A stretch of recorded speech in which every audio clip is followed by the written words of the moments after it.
अब भाई जब तक थे ध्यान रखते, लेकिन जब भाइयों का विवाह हो गया, पत्नियां आ गईं, अब ये महाराज करे धरे कुछ नहीं, दिन भर खाएं और सोवे।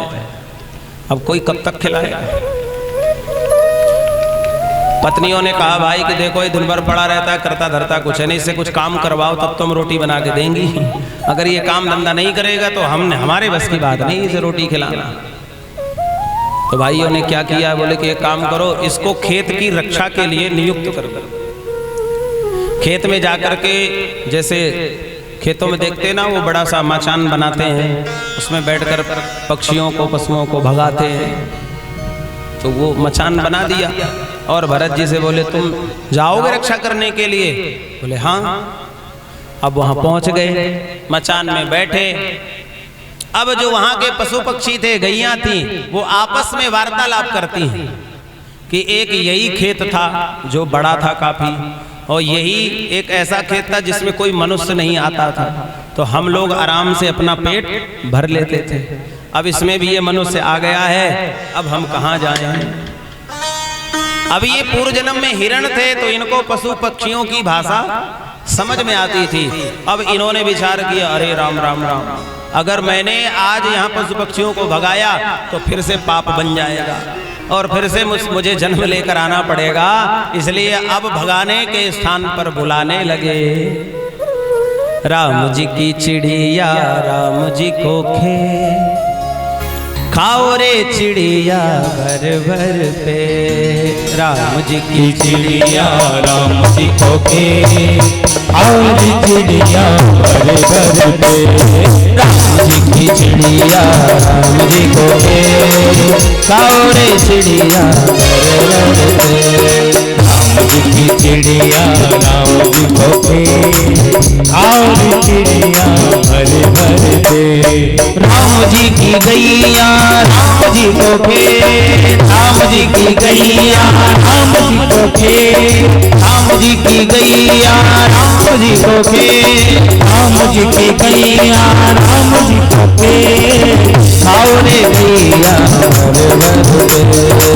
खाओ रे चिड़िया भर भर पे। राम जी की चिड़िया राम जी को खे, खाओ रे चिड़िया भर भर पे। चिड़िया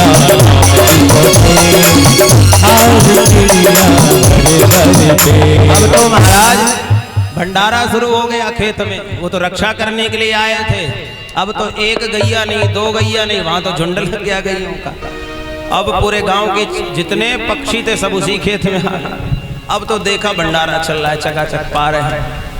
इधर भाभी जो उनकी थी, उन्होंने सोचा आज हमारे जेठ जी गए हैं बढ़िया खेत की रक्षा करने के लिए, तो क्यों ना उनके लिए टिफिन लगा के भोजन दे खेत में।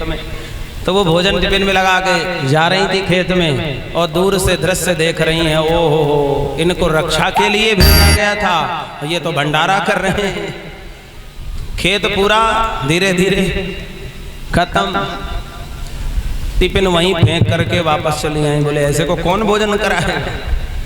घर आई, बोले हम तो ना करा पाएंगे यह भोजन। भैया बोले कोई बात नहीं, ये अबोध है, इसमें बुद्धि नहीं है, क्या करें? भाभीयों ने सोचा ऐसे नहीं मानेगा, घर से निकाल नहीं सकती, क्या करें? बोले भोजन में कुछ ऐसा करो ये भाग जाए स्वयं। तो आटे में नमक मिलाया जाता है, पर भाभीयों ने क्या किया,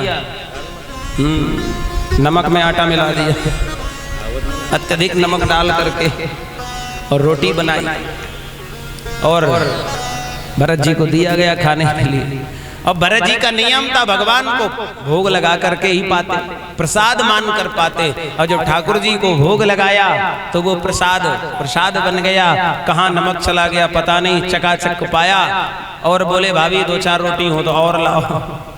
अब तो भाभियां बोली अरे राम या की जीवा में स्वाद ना है, महीने भर को नमक एक ही दिन में खा गए हो जी, और समस्या।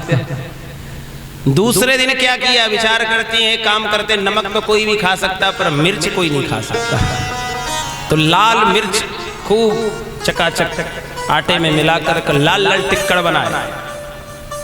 लाल लाल टिक्कड़ भरत जी के सामने पहुंची। जय हो हनुमान जी महाराज। उन्होंने तो हनुमान जी को भोग लगाया कि जय हो प्रभु, आज तो लाल लाल मालपुआ सी रोटी दिख रही है। और भगवान को भोग लगाया तो वास्तव में वो मालपुआ बन गए। चकाचक पाया, बोले भाभी 2-4 और लाओ। भाभियां माथा पकड़ती, है भगवान ये इंसान है कौन है? महीने भर की मिर्च एक बार भी खा गया और एक बार भी पानी नहीं मांगा इसे, या कि जीवा में स्वाद आ। अब तो महाराज भाइयों से कहा कि अगर तुम इसको घर से नहीं भगाओगे तो हम तो चली मायके। बैग तैयार कर लिया, जावे लगी। तब महाराज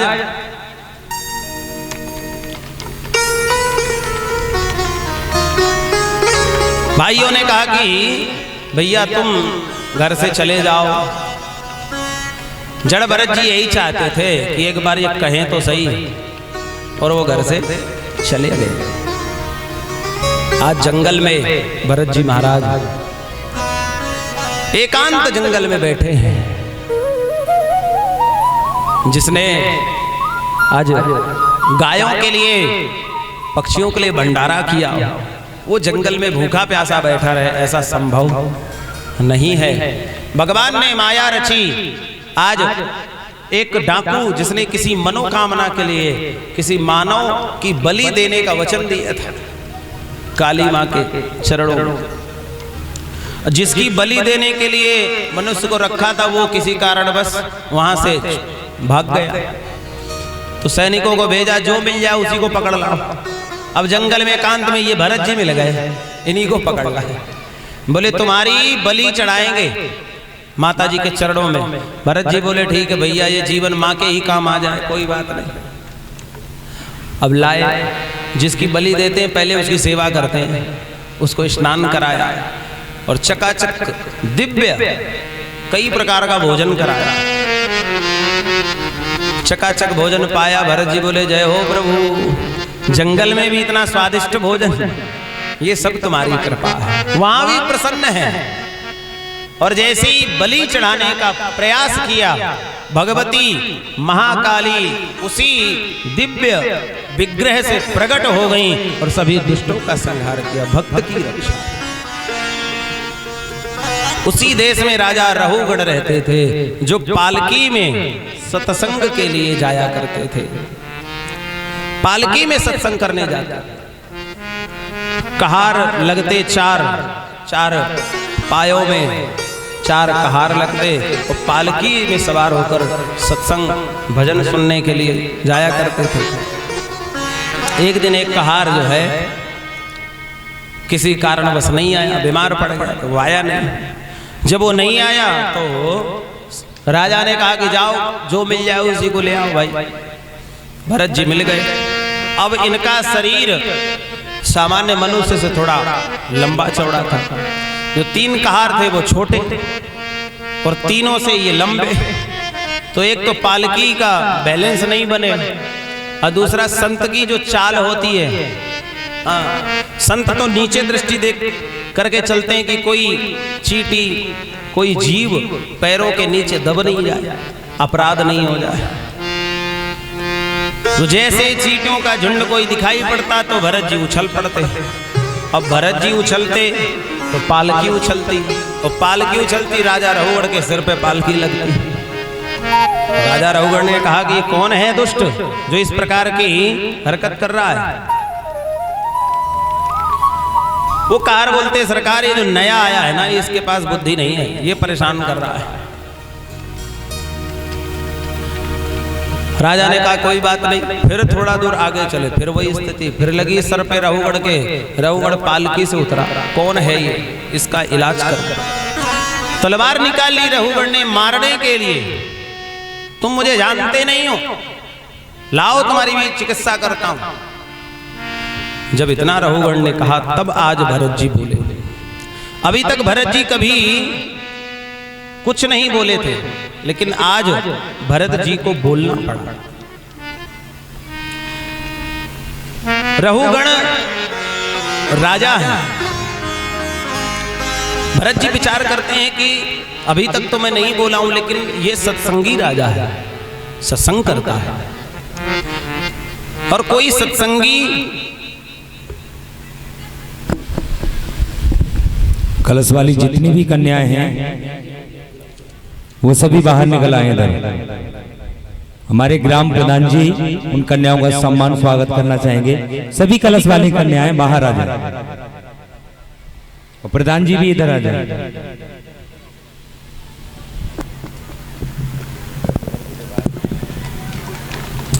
श्री राधे राधे।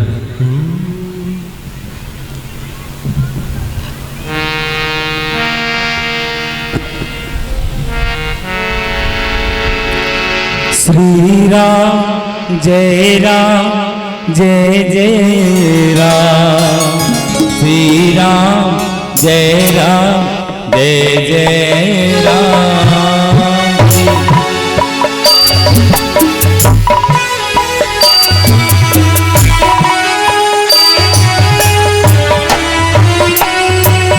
श्री राम जय राम जय जय राम, श्री राम जय राम जय जय राम,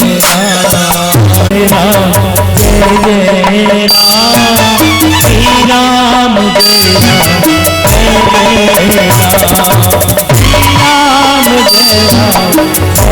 जय राम,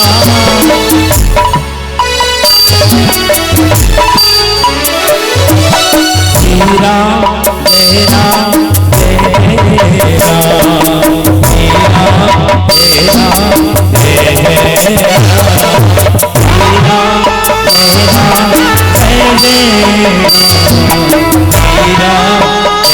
जय जय राम।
श्री राम जय राम जय जय राम,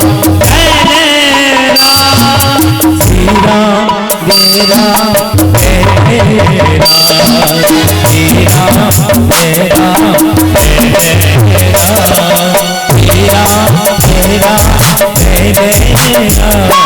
श्री राम जय राम जय जय राम।